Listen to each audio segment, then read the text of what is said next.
Bien-aimé dans le Seigneur, bonjour. Bien-aimé dans le Seigneur, bonjour. J'aimerais partager avec vous une pensée de Dieu. Le thème est intitulé Tout va bien. Tout va bien dans tout ce que nous faisons dans notre entreprise. Tout va bien. Tout va bien. Même lorsque ça ne va pas, tout va bien. Lorsque vous dites tout va bien, le ciel va accomplir ce que vous êtes en train de dire. Et lorsque vous affirmez la négativité, vous dites que tout ne va pas bien, vous invoquez, bien vous demandez que le ciel vous envoie tout ce qui est négatif. Vous savez, lorsqu'on définit la conscience, on dit, la conscience morale bien sûr, c'est le fait de faire le bien et d'éviter le mal. C'est-à-dire quelque part, dans l'homme, il a deux possibilités.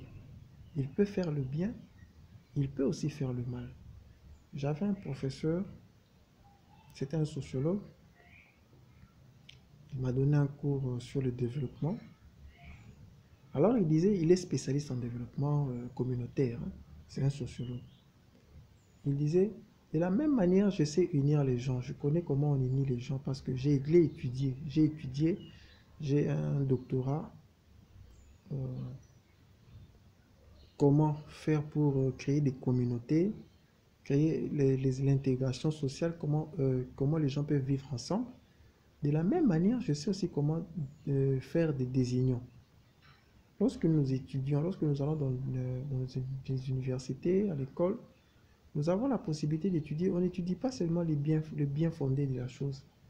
On voit aussi la négativité. Je donne l'exemple d'un médecin. Le médecin, il connaît un gynécologue, il sait comment la femme peut donner naissance, même si ce sont les sages-femmes qui le font. Mais les gynécologues le savent. C'est que cette femme ne peut pas donner naissance, l'enfant va mourir, voilà, on peut sauver la maman ou bien l'enfant, par exemple. Alors, qu'est-ce qu'on va faire dans ces cas-là? Pour la bonne cause, on va demander à la famille, est-ce que vous voulez qu'on tue la maman? Non, on va d'abord tuer l'enfant pour que la maman soit en vie. Donc, l'avortement forcé, mais pour la bonne cause. C'est-à-dire que le même avortement-là, que le médecin a étudié, il peut l'utiliser aussi pour des manières clandestines, pour ceux qui vont aller demander ces services-là, si c'est un médecin qui a une mauvaise conscience. En RDC, l'avortement est prohibé, on arrête pour ça, mais cela ne veut pas dire qu'on n'avorte pas. Il y a des témoignages, on reçoit des témoignages. Il n'y a pas longtemps ici, on a vu sur les réseaux sociaux, tel m'a fait avorter, c'est-à-dire qu'il y a toujours des avortements clandestins. On le suit. Je suivi deux ex-danseuses qui étaient en train d'accueillir un musicien. Voilà, il m'a fait avorter. C'est-à-dire que les avortements existent toujours de manière en clandestinité. Les hors-la-loi qui le font. Parce qu'en RDC, ce n'est pas autorisé. Ce n'est qu'autorisé dans des cas où j'ai cité récemment. Je disais par exemple, on veut sauver la maman. L'enfant ne pouvait pas naître.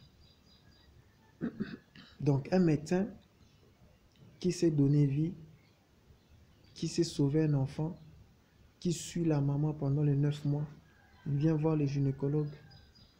Le même médecin a la possibilité d'interrompre aussi une grossesse. Et ceux qui sont animés d'une mauvaise conscience dans le mal, ils le font, ils le pratiquent.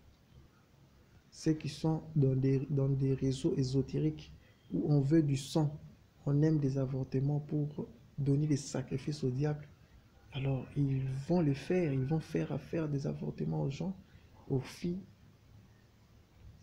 pour des sacrifices humains. Donc dans l'homme, il y a l'aspect bien, il y a l'aspect mal.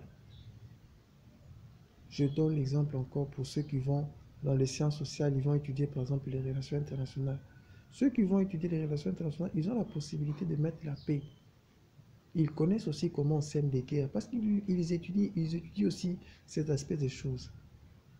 L'histoire des guerres dans le monde, comment les guerres naissent, comment on fait pour qu'on puisse générer des conflits et comment on fait pour qu'on puisse transformer un conflit en un climat de paix. Une fois, je suivais l'ancien président de la CENI, le deuxième, après Abbé Malmal, c'était le pasteur Ngoïmoulunda qui disait, voilà, je suis théologien de formation, je suis allé pour perfectionner mes études, faire encore d'autres, étudier encore, et il est allé aux États-Unis. Là-bas, on a donné beaucoup de types de formations. Il y avait des histoires comme des gestion des conflits, gestion des paix.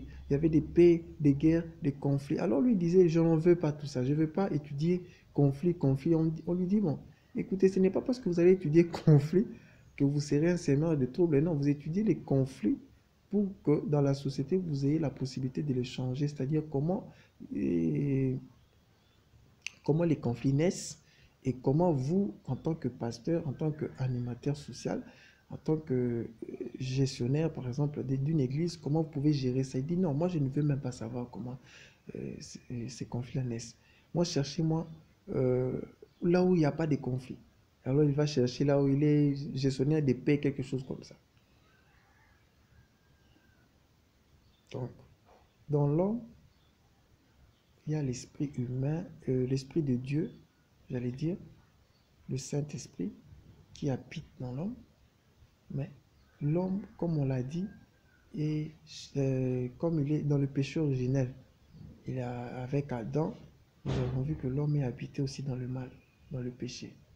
Et le diable, le tentateur, comme de manière péjorative, on nous montre quelqu'un avec les masséques, hein, les cornes. Non, le diable, c'est l'aspect là mal. Dans la conscience, lorsque vous faites le bien, vous êtes du côté de Dieu, du côté du Saint-Esprit. Lorsque vous faites le mal, vous êtes du côté du diable, le malin, le mal, malin. Lui, il fait quoi? Il vous tente, il est dans la tentation pour vous tenter, pour qu'il vous amène dans le mal. Et aujourd'hui, nous allons explorer tout va bien. Celui qui dit tout va bien, il attire le bien, il n'attire pas le mal. Parce qu'on dit le mal, c'est dans l'homme, dans le cœur de l'homme, il projette de faire le mal à quelqu'un. Ceux qui empoisonnent les gens, c'est-à-dire qu'il ne veut pas voir l'aspect physique de la personne, l'individu lui dérange, alors il faut quoi? Il faut l'éliminer, il va empoisonner. Je vais quand même lire avec nous tous quelques versets bibliques. 2 Samuel 18, verset 28. Achimat cria et dit au roi, tout va bien. Il se prosterna devant le roi, la face contre terre, et dit, béni soit l'Éternel ton Dieu qui a livré les hommes qui levaient la main contre le roi mon Seigneur. Achimat cria et dit au roi, tout va bien. Vous prenez 2 Rois 4, verset 23, il dit, pourquoi veux-tu aller aujourd'hui vers lui? Ce n'est ni nouvelle lune, ni sabbat. Il répondit, comment? Tout va bien. Elle répondit, tout va bien.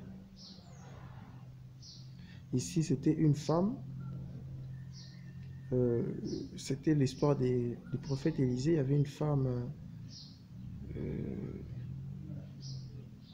qui n'avait pas d'enfant. Et puis, cette femme-là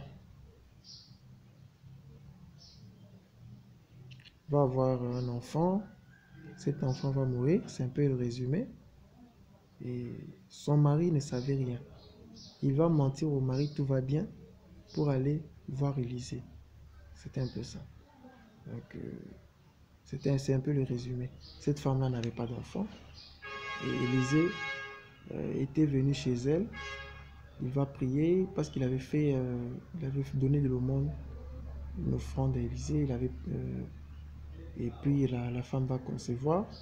Cet enfant va mourir. Il ne va même pas dire à son mari que l'enfant là est mort. Mais il va laisser l'enfant coucher sur les lits. Il va aller voir le prophète Élisée. Et puis, tous nous connaissons la suite. tout va bien dans toutes nos entreprises. Tout va bien dans tout ce que nous faisons. Que Dieu nous bénisse. Amen.